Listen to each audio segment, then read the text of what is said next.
Just days after Donald Trump tweeted that he's going to help create Chinese jobs, Trump forged a deal with a company called ZTE. And lo and behold, Ivanka Trump's business all of a sudden has 5 new trademarks approved in China. It is the height of swamp filling. And to refresh your memory, remember when China was a bad actor, according to Donald Trump? China was taking advantage of us. China was killing us on trade deals. China deserves to be tariffed and taxed and sanctioned and all of that stuff. We must punish China for taking our jobs, and we are going to change geopolitics and start winning against China again.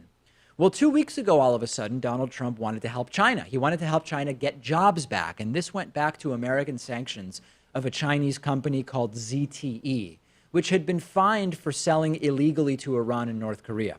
And Donald Trump said that the penalty that was imposed on them by U.S. regulators was too harsh, and actually tweeted, and we went over this a couple of weeks ago, President Xi of China and I are working together to give massive Chinese phone company ZTE a way to get back into business fast.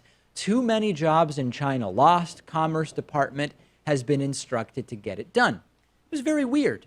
But we also learned around the same time that the Chinese government agreed to give a $500 million loan to a state-owned construction company to build an Indonesian theme park featuring none other than Trump-branded golf courses and a Trump-branded hotel. That's what we knew last week. It was sick. It was a disgusting instance of apparent corruption, and it's even worse now. Because not only is Donald Trump saying that he's working on dropping those prohibitions against the Chinese company ZTE, we have now learned that just a few days before this entire thing started, Ivanka Trump's business received 5 new trademarks from the Chinese government. With these trademarks, her company is going to be able to make a bunch of different products in China that would be profitable to the tune of many millions of dollars. So let's look at the timeline as we now understand it.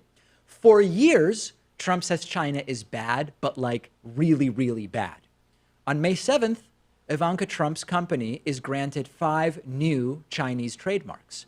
3 days later, we learned that China agreed to a $500 million loan for a Trump-linked Indonesia project.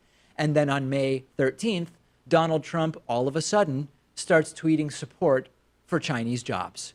What's surprising and coincidental timing, right? And this is one of those things where if you all along weren't believing that Donald Trump was going to drain the swamp or to change how business and lobbying are done in the United States or whatever else, this wouldn't be surprising for you.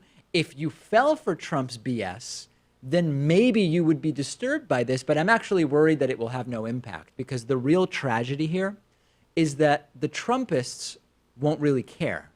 And they've already started to say things, if you look online in the normal enclaves and recesses of the internet where the Trumpists like to hang out, they're already saying things like, Obama did stuff like this and he never got in trouble. Hillary Clinton would have done stuff like this and she never got in trouble. You'll often hear the term Clinton Foundation thrown around in there. Trump's just smart for taking advantage of the system. He shouldn't be singled out.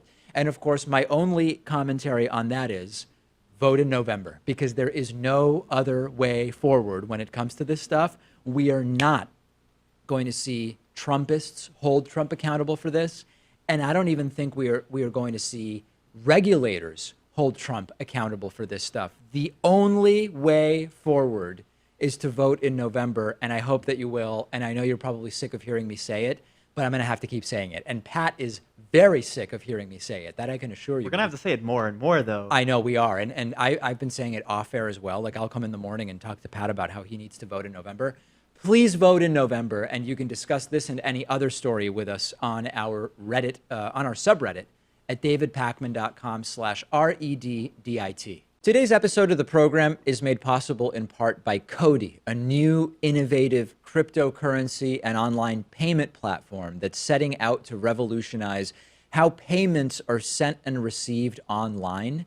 What Cody stands for is currency of the internet. And most cryptos out there today simply weren't designed for online payments. And the goal of the Cody crypto is to achieve an infrastructure for online payments that's simple, transparent, trustworthy, instantaneous, and scalable, which no blockchain for payments has really achieved to date. So Cody is aiming to be that missing piece of the puzzle, a crypto and platform actually designed with online payments in mind.